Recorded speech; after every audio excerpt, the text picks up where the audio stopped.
bait. I'm going to throw a frog. I'm going to throw a weightless Senko. I'm going to throw what is going to allow me to, give a good presentation of fish and hopefully catch a few. But, so many people there, I just throw swim baits. Dude, if you're just throwing swim baits, you're a loser.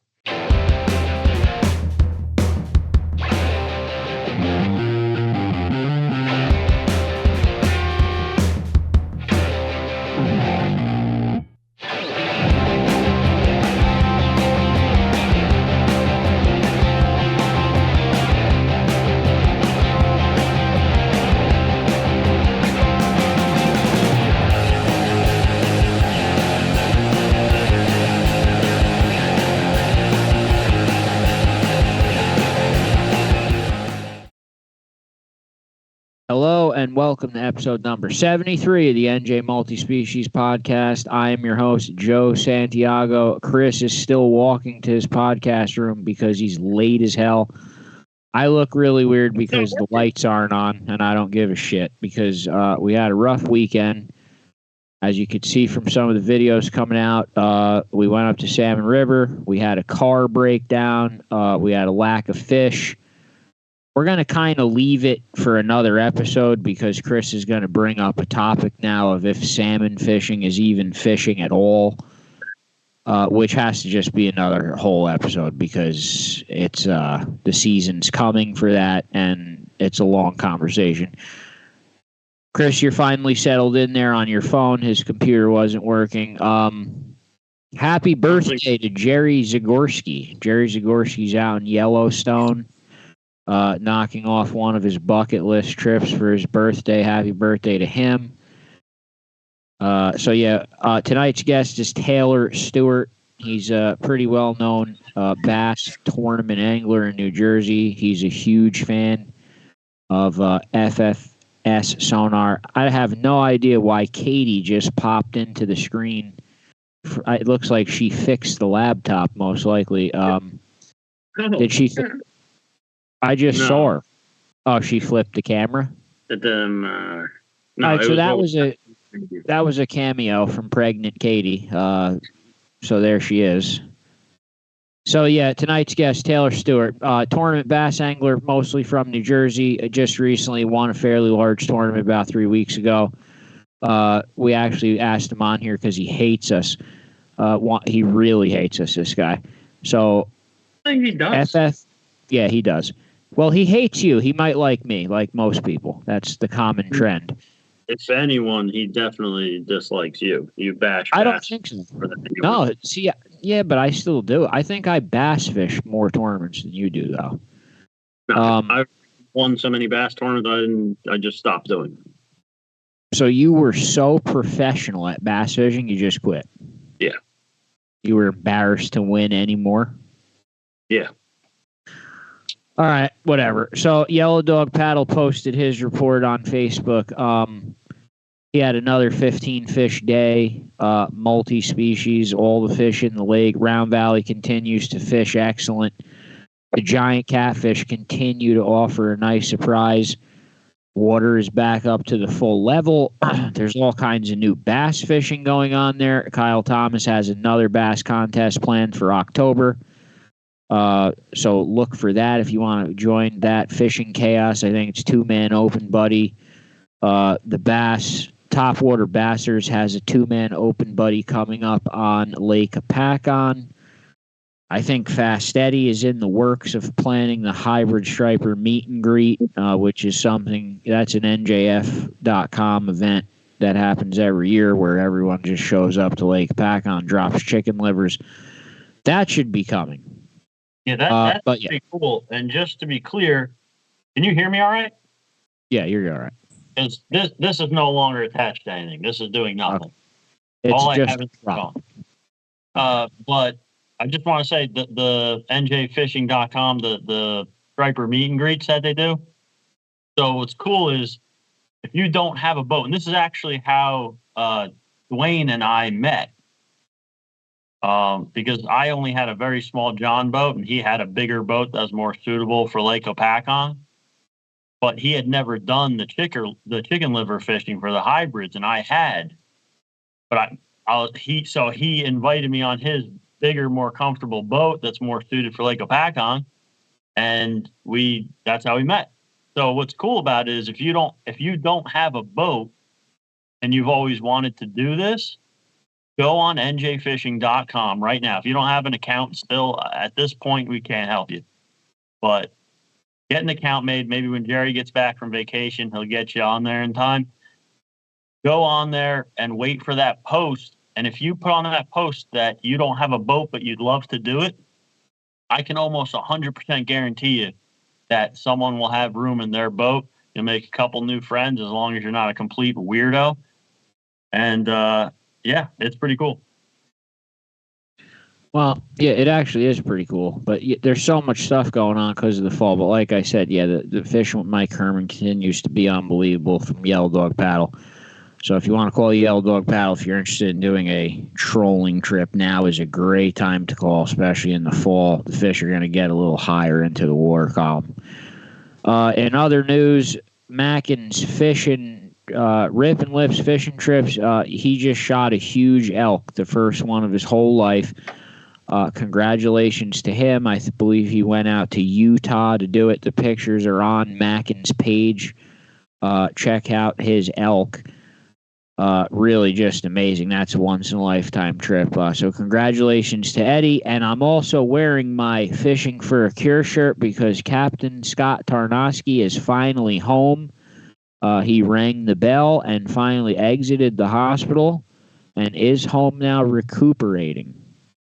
Now, we tried to swing by to visit him, but he did not answer us. So he shunned us. He shunned us, pretended not to be able to answer the phone, and then trolled us on Facebook a few hours later. So, it was all planned. The usual games. But yeah, it's amazing to see that he finally got to exit the hospital. I know he's been really down just a road from hell. So hopefully now we're going to see him on the mend and just getting back to his old self. Other than that, like I said, me and Chris have been salmon fishing since Thursday. We had a decent trip. The run was we kind of missed the big run. There was a huge push of fish last week that we missed, and we landed right in between it. The estuary's loaded again, so there is a big push of fish that's going to come. There's temperature drop and rain in the forecast, but we just got stuck there on basically 3 days of 85-degree weather, and I think it was 85 degrees a few days before we got there. The water was low and clear. Most of the fish that we did see come by were cohos, which just makes it a little more difficult on top, but we were able to hook some fish and make it happen. It wasn't a skunk trip. It wasn't, I don't think, a terrible trip, but some bad stuff happened. But like I said, we're going to get into the topic of is flossing salmon actually fishing, because Chris now seems to believe that it's not. Are you going to do this episode or not? You're either going to do it or you're not. Don't get me started. All right, we're not going to do it. We're not going to do it because we got to do the sonar let's try thing. To get our guest in because we're already running 20 minutes. We're running very late because of you. Mostly, it's because of you. Am I the creator of Skype? How? It's not my fault. Well, for some reason, it's worked for every 73 episodes, and now tonight you can't get it up to work. I don't use the computer for anything else. It sits here between episodes, and this time for the episode, it gave me some stupid error message, and I can't get through it. Blame the tech guy. What's Deuce? Deuce should be able to fix it for me over the phone. He's sleeping. It's mid-episode. He's sleeping. He's not here. He's gone after the intro. Let's get Taylor on because he's already been waiting. And is he waiting? Well, the report from the Gambler, real quick, before he comes on, is the Gambler doesn't have a report because they were unable to fish all weekend because of weather. But I think sea bass opens the 1st, right? October 1st. That's about to open. I think I'd like to throw a post up online for October when that's open. If a bunch of people want to jump on a boat and go sea bass fishing, we should do that. Yeah. I already had reached out to the Gambler, and the Gambler actually doesn't do it because they tuna fish. So they only do offshore sea bass later in the season. But there are other NJFishing.com boats that do it. We just have to reach out to one. Or if one's listening to this, if you're interested in doing a mayhem sea bass fishing trip, reach out to us because we'd love to do a trip. We're looking for a boat. If you're not on njfishing.com, though, don't reach out to us. I'm just kidding. You can reach out to us. I'm just saying up front. Let's try to get our guest on, please. All right, Deuce, we need you to cut. Okay, so we have our guest ready. Taylor Stewart moved here from Maine about 8 years ago. He's been fishing surrounding area ever since, tournament bass angler, and a big fan of forward-facing sonar. Taylor, welcome to the NJ Multi-Species Podcast. Glad to finally have you. You're in here. All right, so you're mainly a bass guy, although we see that you like saltwater and you do like other species. You just pretend not to break our balls. But you're a big fan of the forward-facing sonar, which neither one of us use, and I don't think either one of us really care about it. But it's such a heated topic, especially in the tournament guys. What is your overall opinion on it? I mean, where do you even start with this? So, I mean, from my perspective, I use it as another tool to find fish and to find structure and to find cover and to just do all those things a little bit more efficiently than you can do it, with down scan or side scan, as opposed to rolling over something. I can see it ahead of time and see what's going on before I, go over and potentially spook the fish and change the environment. Now, I do think there's an argument that those sonar beams that you're sending out are altering the fish's environment and, can impact the fish. But, I think it's less obtrusive than rolling over with the trolling motor right over the top of their head. So I do like to, kind of see what's coming up in front of me before I get over it. Yeah. I mean, for anyone who doesn't realize, like, these sonars send an actual sound into the water. I mean, without getting too technical, I don't really understand the whole thing, but basically it sends a sound wave down and then it bounces back. It's, similar to like a sonar on a submarine or whatever. The thing. Now, if you actually listen to your transducer, you can hear it click. It actually does click and you can hear the sounds. And, I think they've done studies that show that the fish can perceive that with their lateral line, while they're swimming around. So I think, there is an argument that it definitely impacts the fish. So now, how do you... All right, wait, hold on. So because of that, but what's the difference? Is there a difference between a regular sonar, regular fish finder, shooting down that sound versus the sound that the 360 or the forward-facing sonar, that's a louder, stronger sound? Or now, this isn't my forte, and I'm not 100% sure, but I think it's basically the same thing. It's just the angle at which the sonar is being sent out as opposed to going down. It's going in front. Now, I don't know that for sure, but from what I can tell, I think it's basically the same general premise. That your transducer is the point where the sound goes off. And, as you get farther out, that sound goes farther and farther and your cone gets wider and wider. And it comes back to you. And it's the same idea, down scan or forward, as far as, the general premise of sending something out and it comes back and gives you that feedback, which is why you're getting, what you get on the screen. So do you think some guys don't want to use this sonar because they think they're scaring the fish with that? Is that what you're kind of saying? Well, so I know I've got friends that utilize forward-facing sonar that, are well convinced that when you're quote unquote beaming them, when you're staring at them with that constant, sonar going back and forth and you're watching them in live time, that turns off the fish and that they won't bite when you do that. Now, I think there is some truth to that. I think, in certain circumstances, there are situations where you can turn off a fish by, beaming it. But, if it was that impactful, I think we would be seeing that at the top level where, series guys on the St. Lawrence and whatnot are catching the snot out of these big giant small and they're watching it all happen. So I don't know. I kind of, if I see big fish on the screen, something I want to throw at, a lot of times I will beam away and just fish normal, and just kind of know that I've got something going on, right there, and know that there's fish in the area, that there's something I want to target in the area, as opposed to, watching my bait the whole time and trying to, force feed these fish on the screen. Like I use it more to find stuff, and then I just kind of go fishing. Is it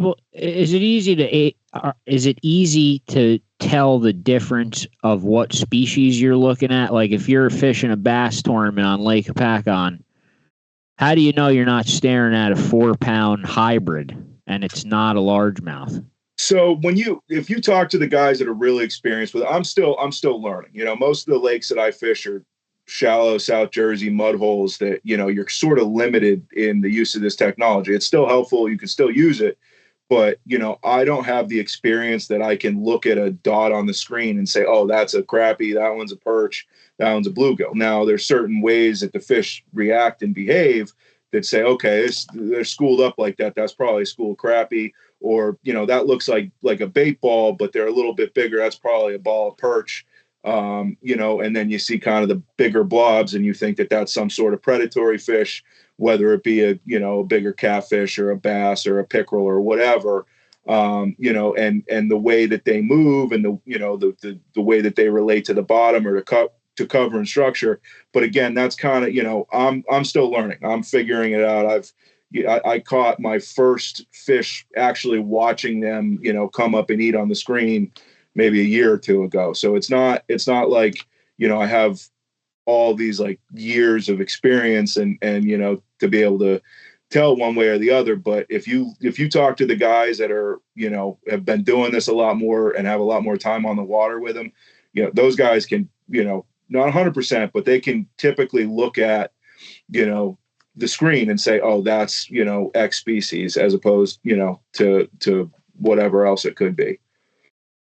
Yeah, my buddy Nick has been using it for quite some time now. He got it pretty early on, and he I mean, I can't confirm it, but he seems to be able to identify different fish species. I mean, Joe, have you ever been on a boat that used this or not?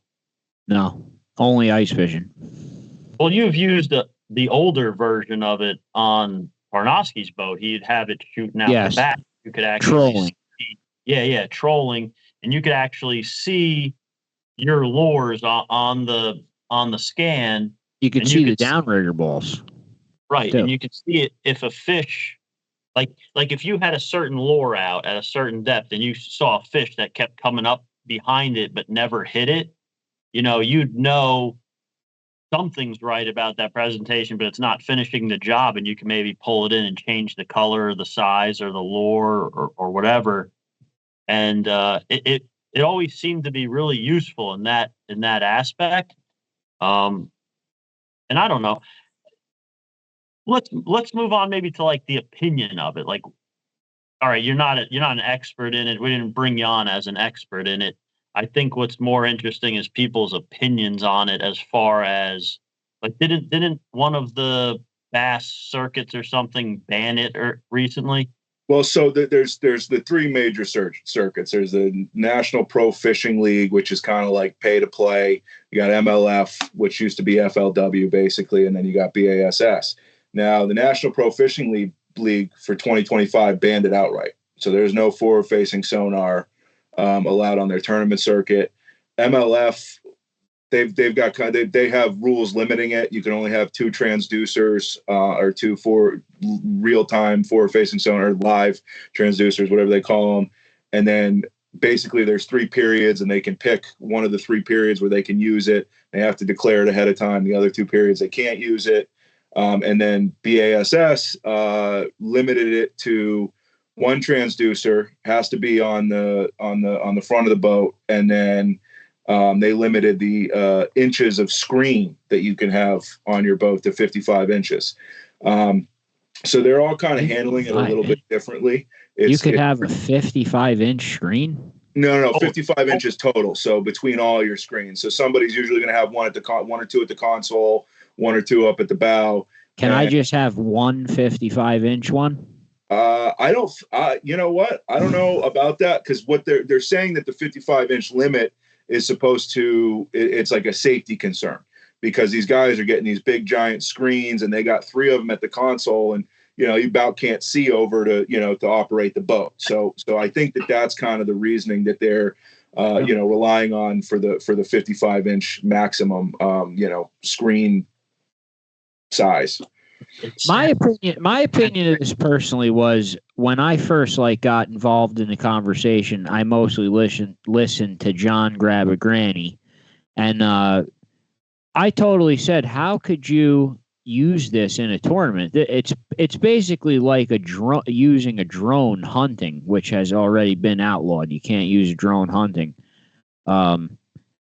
But then I started fishing the bass tournaments with John Dorn, who doesn't have it, facing up against other boats that did, and he won anyway. So then I kind of said in my head, does it really matter? Like, this guy wins without it. Like, what's the big deal? So that kind of swayed me back the other way to not care.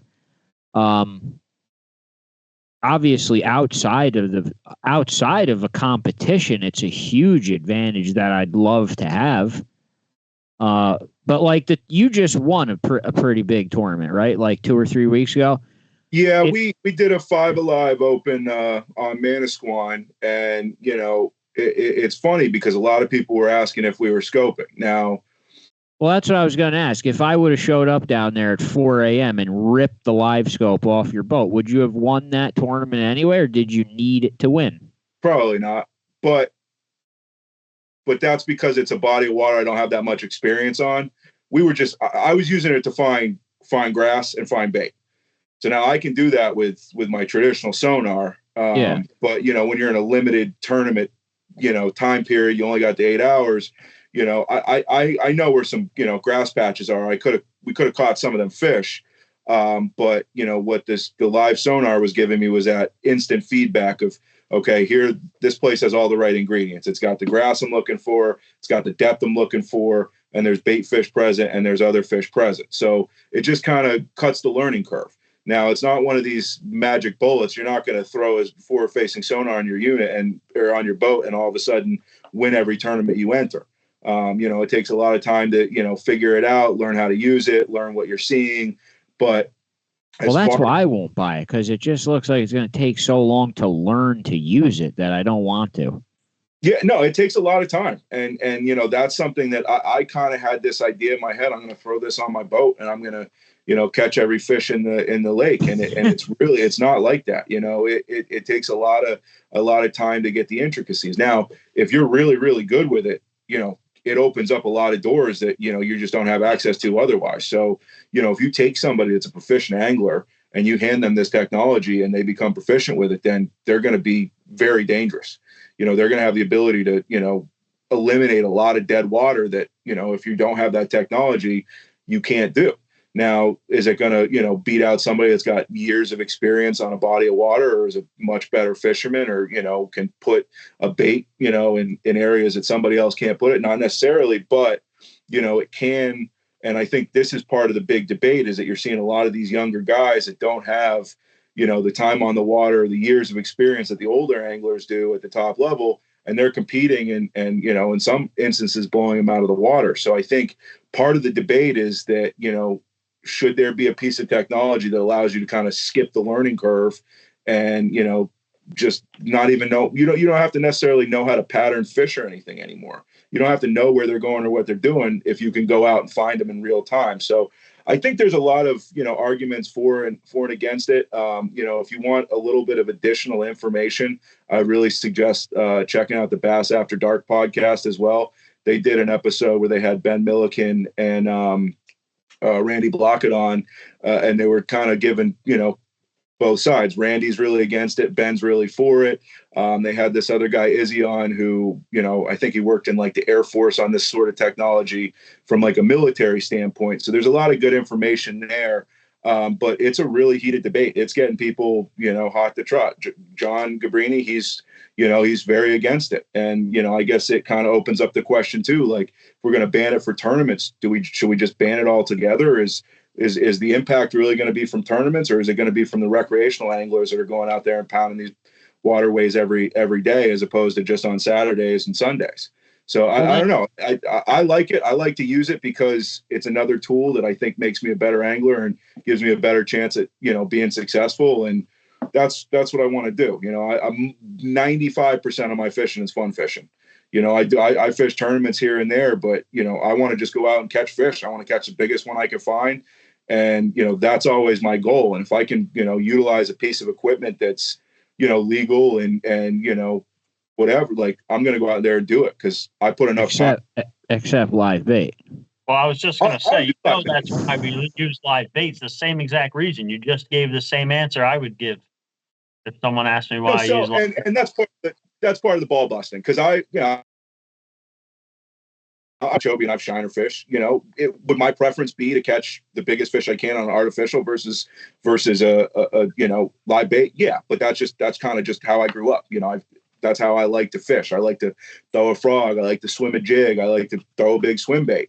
I don't really like to sit there and watch. When I go shark fishing, I sit there and watch, but, I'm usually out there over there bait fishing or something. I like to cast. I like to move. I like to be active. I have a hard time just sitting there.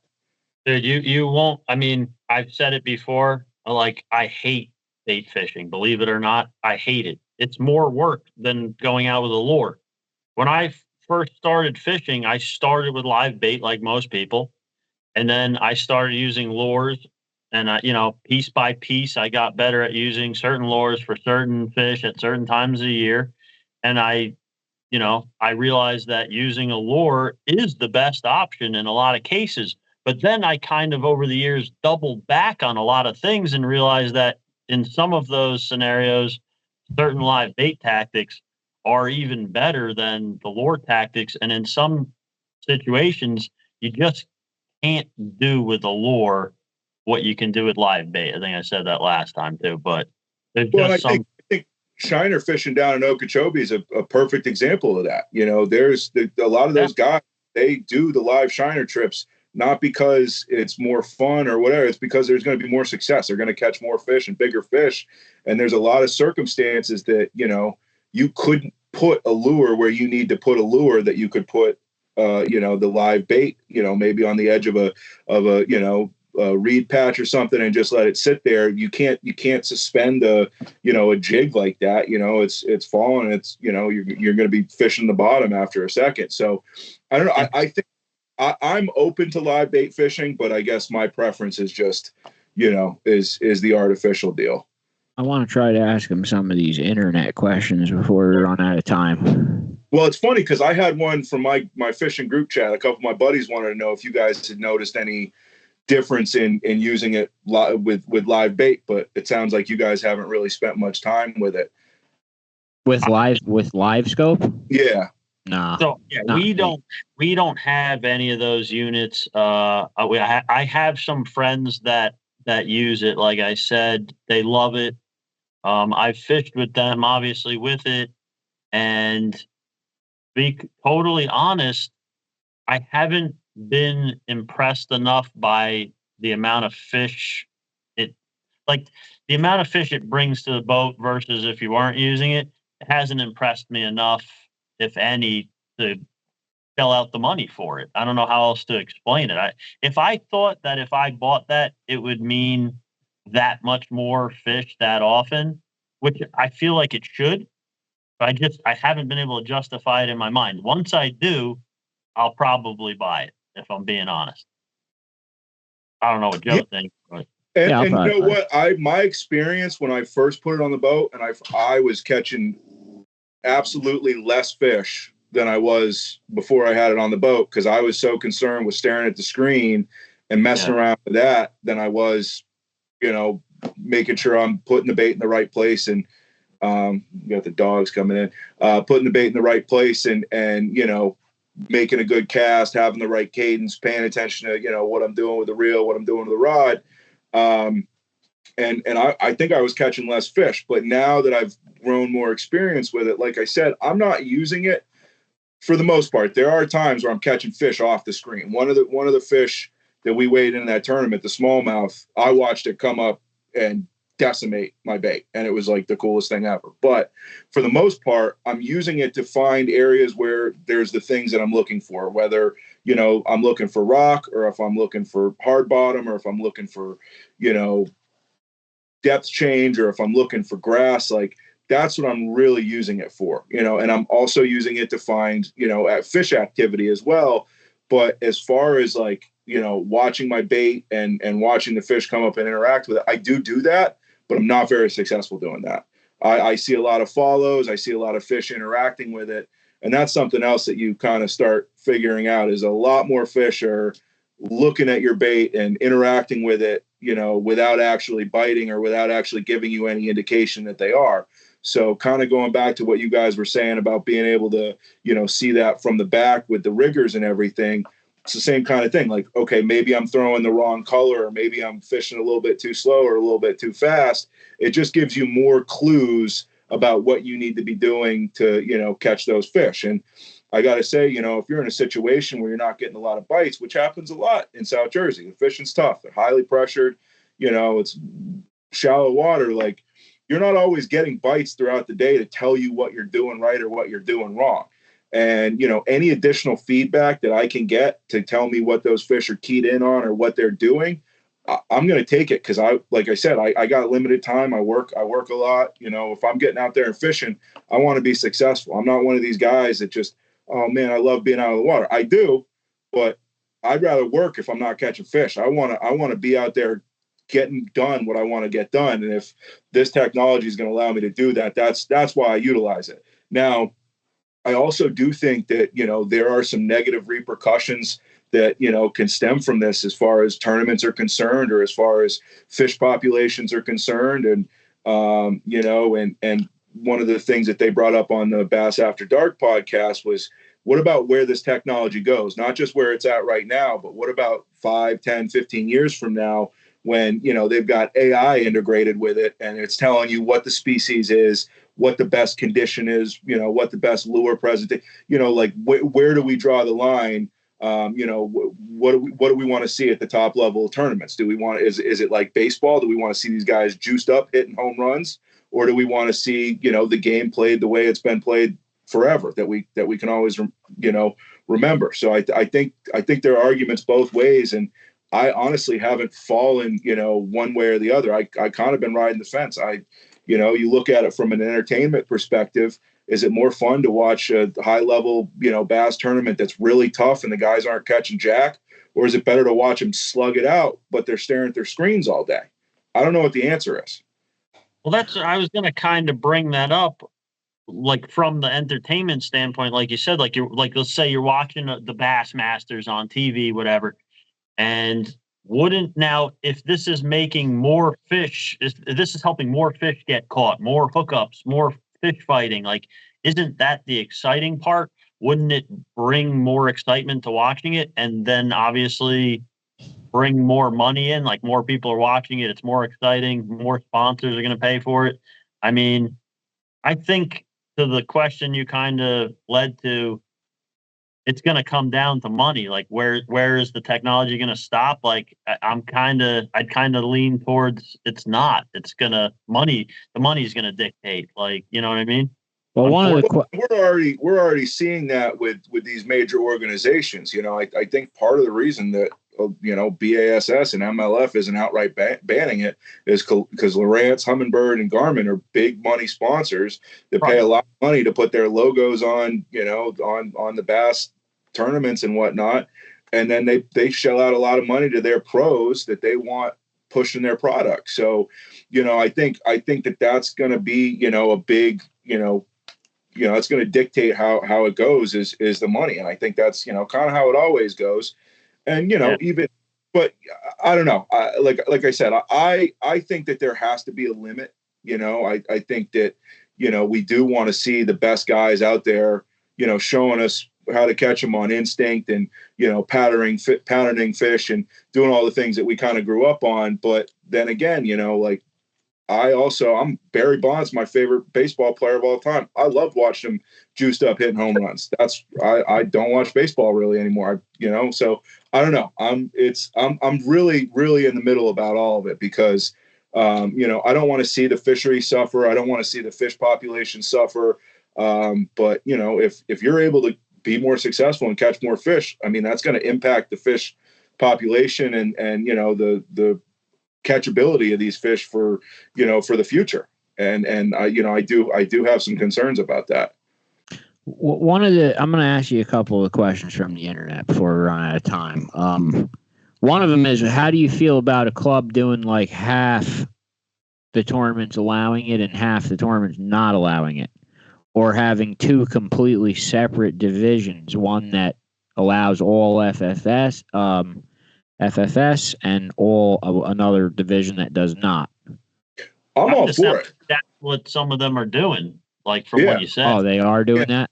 And I'm all for it. I mean, if you want to compete and you want to compete on a grassroots or a, you know, a no technology level, then I think that should be an option. And if you want to, you know, compete with all the bells and whistles, I think that should be an option too. And you know, I don't have any problem with splitting it because I think that, you know, there are guys that just are just opposed to it and don't want to compete against other people that are running it. And I totally understand that. You know, part of the reason that I got it was because I wanted to compete with the guys that had it. And, you know, I do think that, you know, if you don't have it in certain circumstances, in certain bodies of water, it is a lot harder to compete. It's not possible. There's guys. What about the generations? Because I know every electronic has a new generation every 2 years because they want you to buy another one. Let's say you have that all planned out, by the way. Yeah, of course they do. I know. Like but smartphones.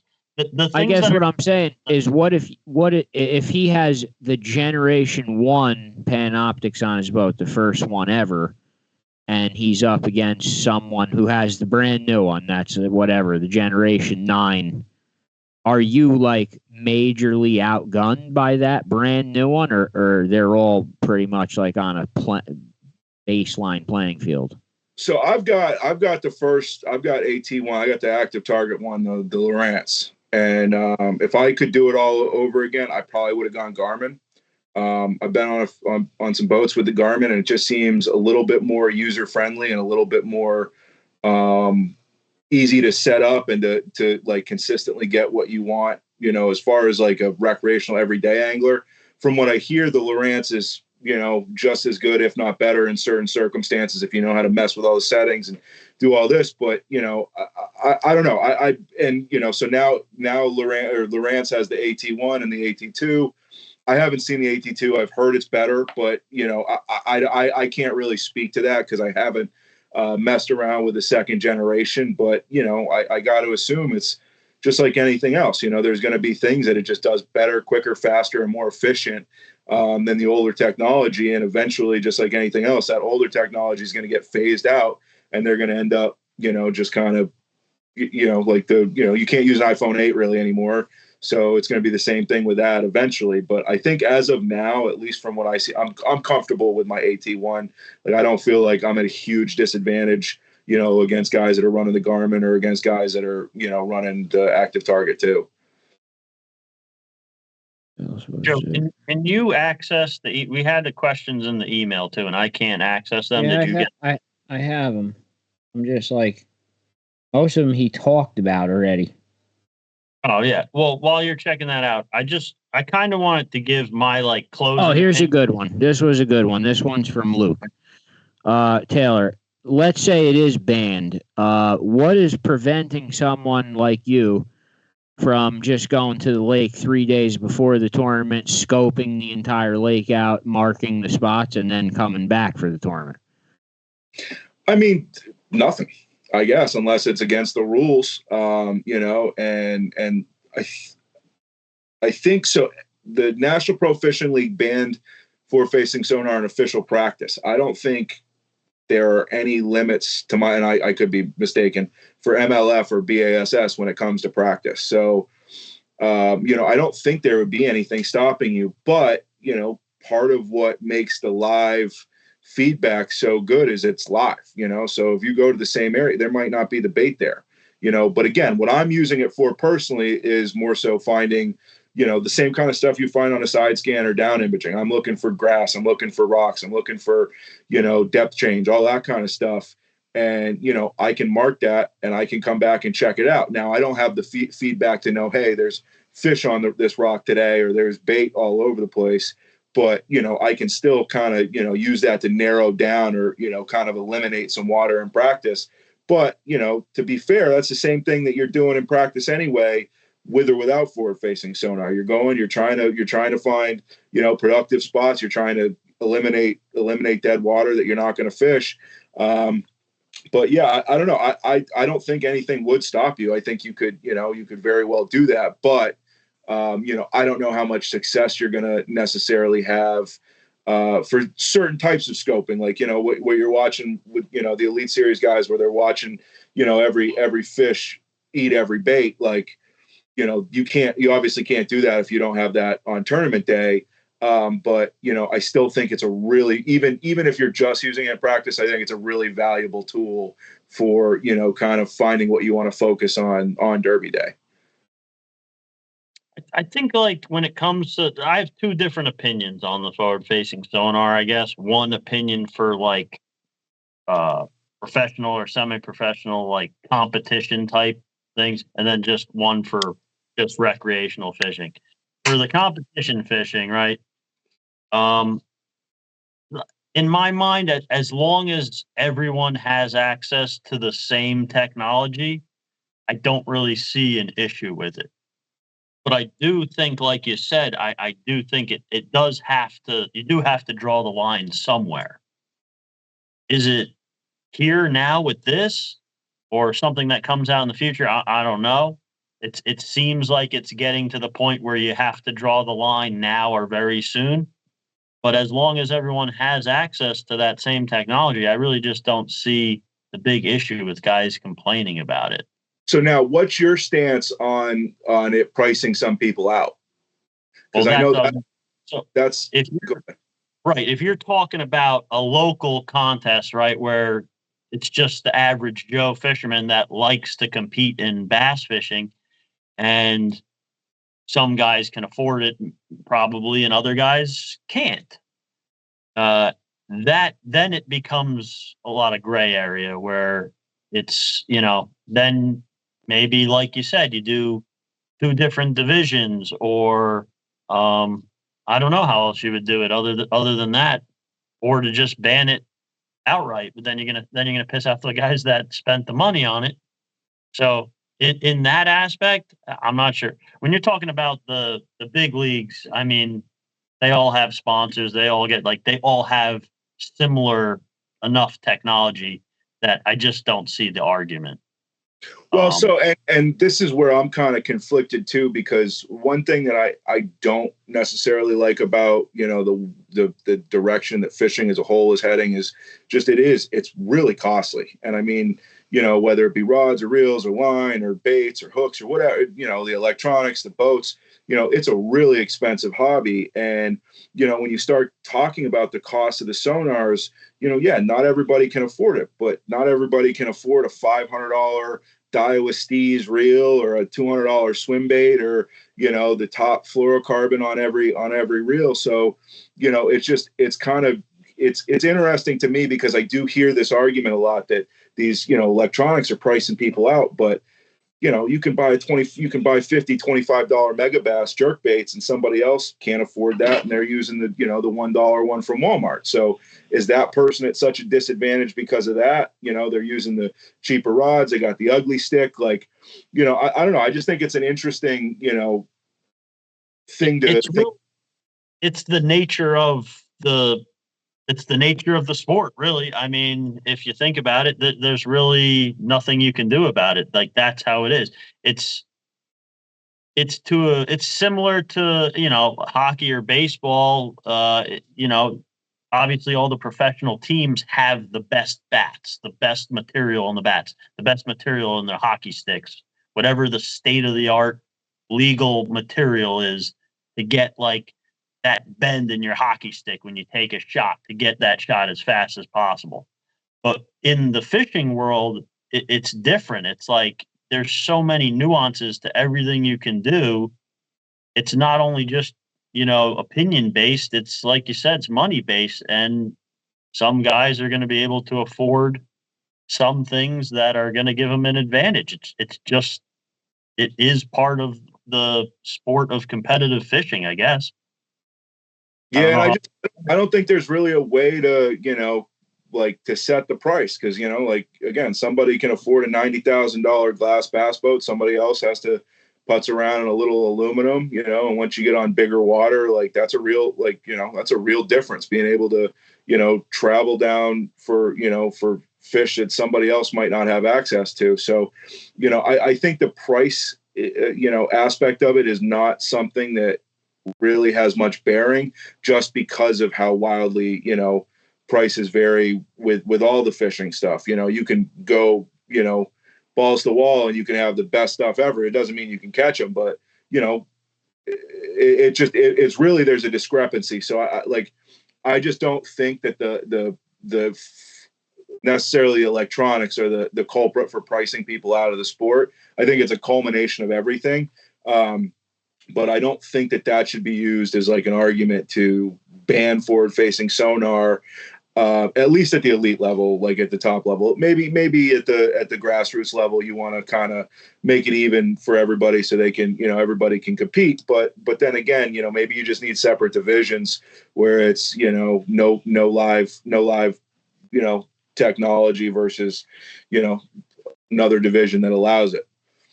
Yeah, it's a tough call, and then my opinion from the recreational standpoint is kind of different.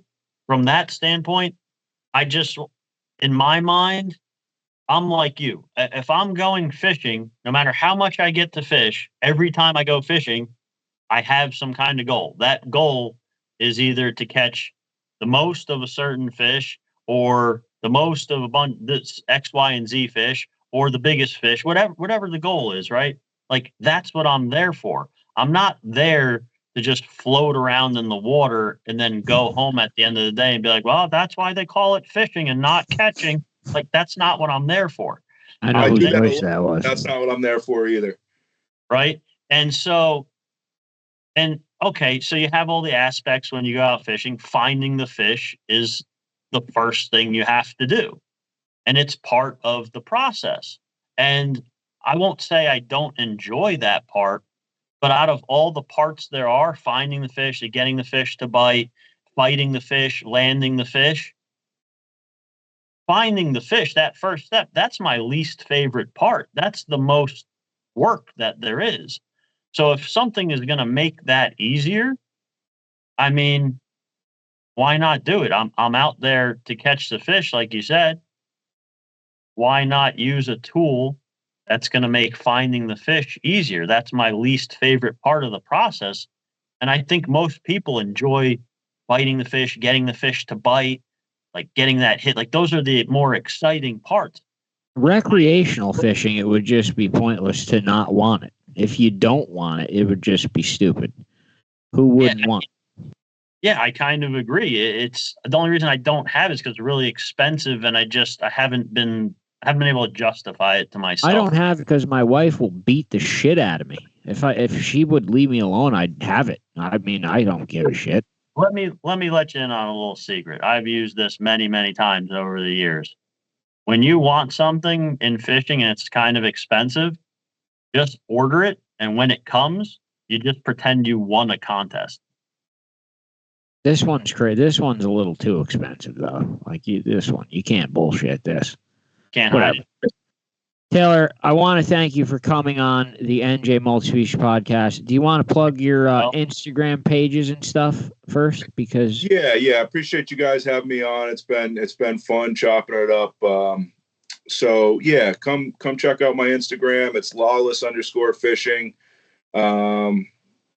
Post, just fish catches and swim bait fish, and ragging on these guys for measuring via length instead of weight, which is something that I still still disagree with. I don't agree on that. I think weight's the more important marker for. Sorry.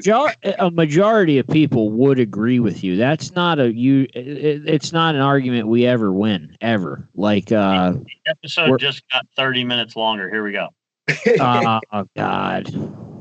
No, but yeah. So I mean, I think length is cool. I just, this is kind of rehashing what we talked about, in the comment section when this first kind of kicked off. But I'd rather have a 20-inch bass that's 6.5 pounds than a 23-inch bass that's 5.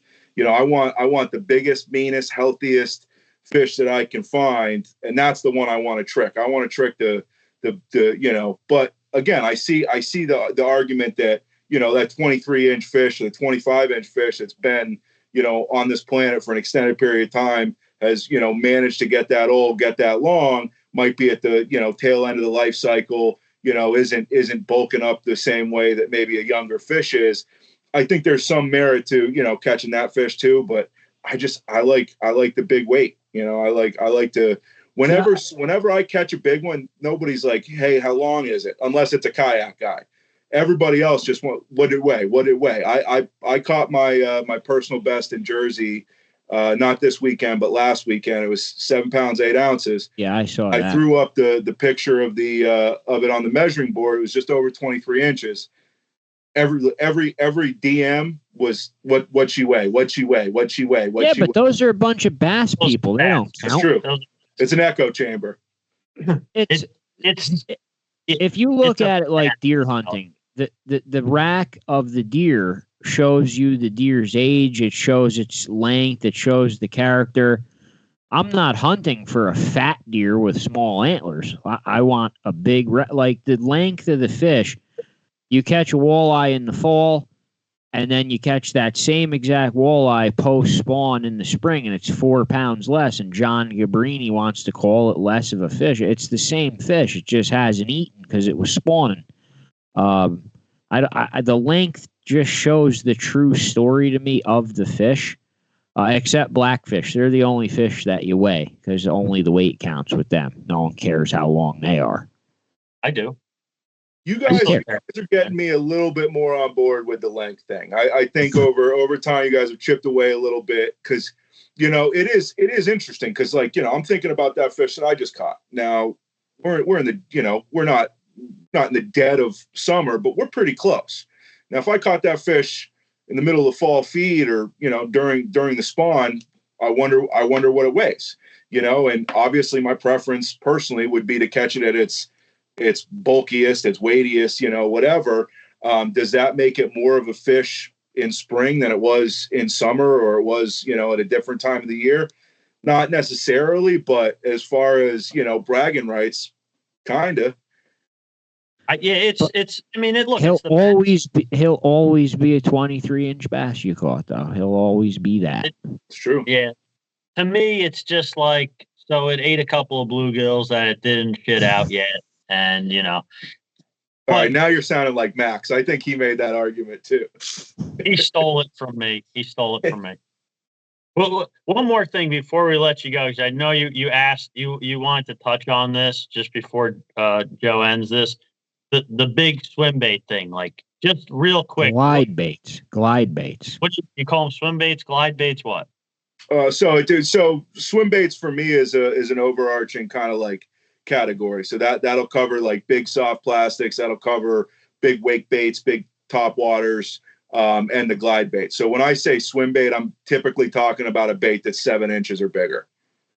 Right. Okay. So what you kind of have, and a lot of guys do. And it's something else that just, it comes from the bass world. So we're kind of like mystified about it, like not really sure what to think about, like what's up with it. Like what's the obsession, I guess, with these big lures? I mean, I get that they kind of you're trying to single out the bigger fish, obviously. But in my experience, like, yeah, you're stopping the smaller fish from bothering you. But I've caught most of my biggest fish on some of the smallest damn lures that I have. And I don't know. I can wrap my head around it. Yeah, so I mean, elephants eat peanuts. A lot of the biggest fish are caught on small little baits. A lot of big fish are caught on jigs, on Ned rigs, on drop shots. The reason that I use swim baits is to try to target a bigger class of fish. Now, I think nowadays the swim bait thing has kind of become almost like a status symbol. Like you see a lot of guys bragging about catching a 2-pounder on a glide bait. I that doesn't do it for me. Like when I'm using a glide bait, or if I'm using a bigger bait, like I'm trophy hunting. I'm trying to find the big. Now I've caught really small fish on big baits. I've caught fish that were just over a pound on a 7-inch bait. I caught a pickerel that was less than 2 pounds on a 12-inch 9.8 ounce swim bait. Like it doesn't completely eliminate the smaller fish, but I will say, since I really started, dedicating like a lot of time to swim baits, like going out and not bringing another rod, like just having swim bait rods on the deck, in like 2018, that was when, like my catch, like, as far as like my bigger fish have gone up exponentially. Now I'll still catch big ones, in traditional techniques. My biggest fish of the summer until I caught that 7.8 was on a frog. So, I'm not opposed to, like I want to use whatever I think is the best tool for the situation. So I'll throw a drop shot, I'll throw a Ned rig, I'll throw live bait if it comes to it. But, for me, I'm trying to go and find the biggest fish that I can find. And I feel like a lot of the times that my best chance at that, at least at certain times of the year, is by throwing a bigger bait that represents a bigger forage. How do you I want to ask real quick, how do you choose? Because I know this whole glide bait thing's becoming like the new craze, but I've seen pictures of your rack of your baits. I know some of those baits are like 80 to 100, up to $200 for one single bait. They're like, almost, they cost more than like custom musky lures. You have a whole rack of them, all different ones. You're going out bass fishing. How do you pick one? I mean, I throw the same like 5 to 10 every time I go. So, so you're like me. You have a rack full of shit you don't use, and then you have like 5 you actually use. Well, so part of it's kind of trial and error. It's figuring out what I like, what works with my style, what works in my area. Like I've tried baits that people swear up and down are the catchiest bait you can ever find. I can't get a sniff on it. And there are other baits that I hear guys say, this is trash, I never catch anything on it. And that's, that becomes a bait that I've got a lot of confidence in. And so for me, like I'm looking for certain things in certain times of the year. So like in the winter, like I want a bait that I can fish really slow. I want something that almost suspends like a jerk bait. And, in the fall and the spring, I might fish something that's a little bit choppier, a little bit faster, something that I can, work a little bit harder without it blowing out. So it kind of depends on what the fish want. And so, I found baits that I really like. Like I really like the Swim Bait Garage Hyper Shad.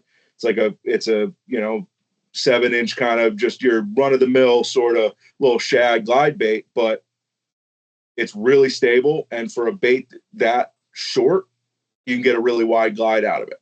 Now, when you're looking at the baits, like typically the longer the bait, the bigger of a glide you can get. And in essence, a glide bait is just a subsurface topwater. What do you mean what do you mean you say wire glide? It's like a walk. So, I don't even know what they do. You're throwing a spook and you're just, pop, pop, and it's that tight little glide bait is just exaggerated. And, the wider it blows out, that's what I'm talking about. How wide you can get it to glide to one way to the other before it goes back. So, like I said, in essence, you're just throwing a topwater and you're doing the same kind of walk the dog action. It's just more exaggerated and it's subsurface.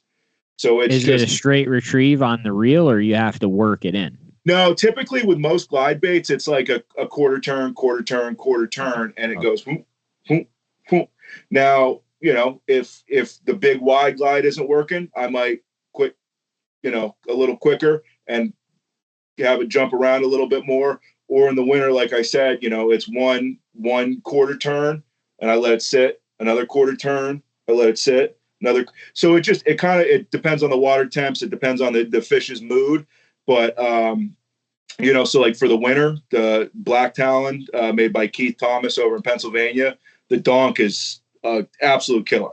It's like a super thin bait, and it's pretty long, and it gets a good wide glide, but that thing will like sit in the water column. It almost like it's pretty slow sink. It almost suspends. So I like that one, in the winter when I'm trying to slow down and I'm trying to just kind of keep that bait in their face until they can't take it anymore and they got to take a swipe at it. Well, all right. What's the most expensive one you've ever thrown, like for real, okay, like you're fishing with it and a pickerel could come by and just steal it? What's the most expensive one you actually used? I've sent baits that I paid over $200 to the moon, casting them off. It's fun. I had this, I bought a swim bait garage hyper shad last winter. I got it on February 1st, and February 7th, it got taken from me. Probably caught 25 fish on it, bunch of big pickerel, some good largemouth. So I did like a little, I can't remember the name of the artist, but it's In the Arms of the Angels. Like, whenever you see those little SPCA, like, oh, hey, donate to the poor dying puppies. Like I played that song over it, and it was pretty devastating because not only was, it was a $100 bait, which is, nothing to, turn your head at. But what really hurt was that it was a catchy, fishy bait that was getting bit that I had a lot of confidence in. So that for me is kind of, more important. Like I've got a handful of baits that I've got the utmost confidence in. That hyper shad, I had that hyper shad, before they blew up and they were selling for $150 a piece. I got it for $75. And that's one of my favorite baits. And I still to this day throw the brakes off of that thing. I paid over $300 for baits that I threw it and I was like, I don't get it. And it just sits on the rack. Now I'm going to sell it eventually. I'm waiting for the market to pick back up so I can get what I paid for it. But, it's a question of just kind of trial and error, mess around with it. And it's funny too, because so one of the baits that I've kind of gotten into throwing recently are the DRTs, thanks to my buddy Sean. And, I've had one for a long time, the DRT TK and the K9, they're baits that everybody swears by. And I threw mine. I'd say I'm gonna throw this one today. It looks so stupid. Like it like kind of belly rolls and everything. And to me, like that's not what I like visually. So I had a hard time building confidence in it. But the fish, it looks like a dying shad. The fish respond to it. So once I started to kind of get a little bit of confidence in throwing it, it was like, okay, I get it now. But I mean, I probably went 3 years with having one of them baits in my tackle box and just saying, this is I can't believe I tied this on again. And now all of a sudden, catch a couple fish and it's like, oh, okay, I get it. I understand. And it's not necessarily what I like to see. It's what the fish like to see. So, kind of getting, because I started off throwing baits that didn't have like the nicest action catching fish. And then all of a sudden I get these fancy baits that have this like beautiful action. You watch it and you're like, how can a fish not eat that? But, they don't always want the pretty one. Sometimes they want that stupid one that's just, flopping around. You can't explain, why they want it, but it looks out of the ordinary. It looks like a sick or dying bait fish. But yeah, so it's a question of just trial and error and kind of putting your time in it and throwing it a lot and, seeing what the fish do. And, the more that you do that, you kind of narrow it down, figure out what you got confidence in, and it opens up some doors because, like I said, I've caught more fish over 5 pounds in the last 3 or 4 years than I have my entire life fishing. And granted, I'm getting better. I'm learning stuff every day. Every time I go out, I feel like I learn. I get better than I was the last time I went out. But, I attribute a lot of that success and a lot of those bigger fish to, dedicating to myself to a technique that might not get as many bites, but, typically the ones you're going to get are going to be, the right one. 5 years ago is when he bought. 5 years ago is exactly when he bought the FFS too. Yeah, the FFS was I haven't had that as long. I've been throwing swim baits longer than I've had FFS. I'm actually I kind of want to throw a swim bait. I don't know why. You're making me want to buy one of these now. What's it called? A hyper shad? Hyper shad is a great option. If you're looking if you're looking to find anything like that, the resale market is pretty good. There's a Facebook group called Swimbait Universe. My buddy John and I are actually, we're leaving Thursday. We're going down to Virginia. They're doing the Swimbait Universe gathering. It's the sixth one. It's just a get together of all the big vendors and, people from the group and, selling all the cool baits and, kind of the tough to get ones and, whatever, just kind of kicking it with the, guys that have, sort of similar interests and, like to chase fish in similar ways. So we're gearing up and getting ready to go down there. But if you're looking to get into the swim baits, I'd say jump on Swimbait Universe, kind of, just poke around, use the search bar. Don't ask, hey, what rod should I use starting out? What, check out. Questions been asked and answered a million times. But if you're looking to get into it, get a couple of baits, I'd hop on Swimbait Universe and just start poking around. It's a cool world. I got to say that, there's some aspects of it I'm not, I don't really like, like I said, I think it's almost kind of like sneakers. It's more so like about what bait you have and how much you spend on it as opposed to, what you're actually doing with it. I'm not super into that, but for the most part, the guys that, do that are doing the same thing I'm doing. They're trying to just find out how to go catch the biggest fish they can find. And, I'm all about that. I gotta be honest. I thought guys were paying this money for this stuff as like collector's items. I didn't realize you guys were commonly throwing $200 lures where like a pike could come by and just take it off. Oh, yeah. Flash on a cast and it just flies. I thought these were collector's items. I didn't realize that many guys were actually using these things. Well, the problem is there are a lot of collectors, and what that does is it artificially inflates the swim bait market to where people are just overpaying like crazy. So there's this guy, Paul Smith, out in California that makes Piz baits, and his baits are beautiful. Like, they're unbelievable. He sells them for $300 a pop. And then guys are going off and they do, these, they call them waffles, but it's basically a raffle that they hold on Facebook. And you're seeing some of these, and it's not right now, the market's kind of down, but you were seeing some of these $300 baits, going for like $1,500.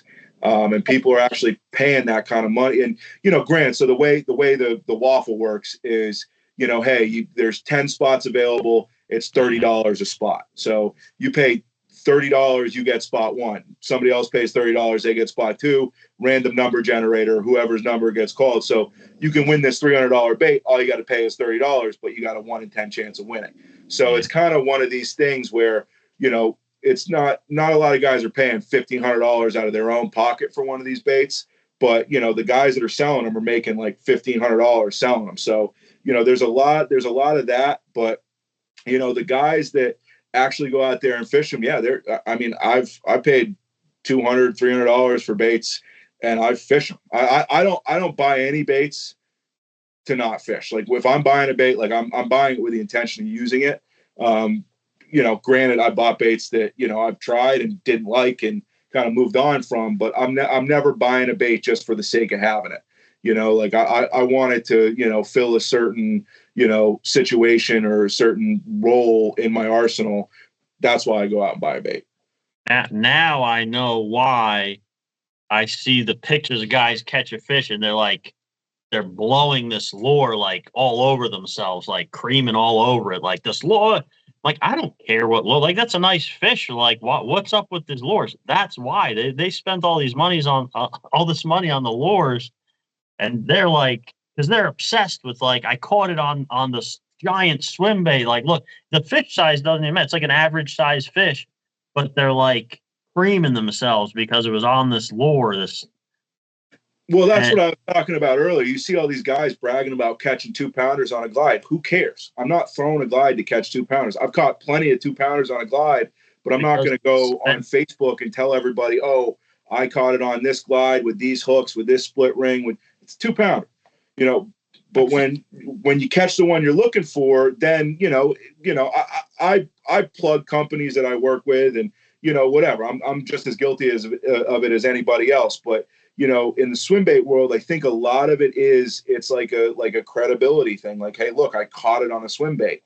But the guys that really do it, like, they see past that and kind of don't really put much credence into it. But it is kind of crazy how many people just want to say that they caught a fish on a swim bait. And, whatever, good for you. But, for me, that's not why I'm doing it. I'm not throwing a swim bait just to catch a fish on a swim bait. Throwing a swim bait because I think that's my best chance at catching a big one. And if there's a situation where I think I'm going to have a better chance with a Ned rig, that's what I'm going to throw. Not just so I can catch one on a swim bait and say I caught on a swim bait. But there are, you know what? It's a pain in the ass to catch them on a swim bait.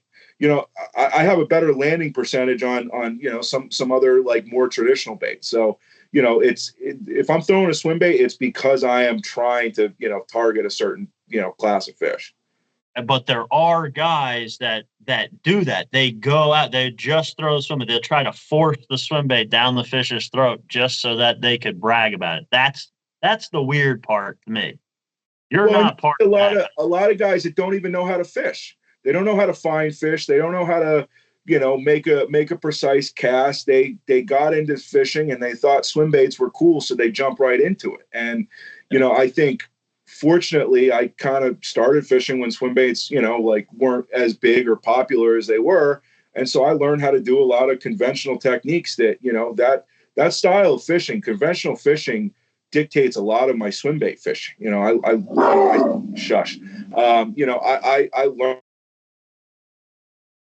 learned fish. I learned how to catch fish, not throwing that shit. But now that I've added that to my arsenal, it's just another tool.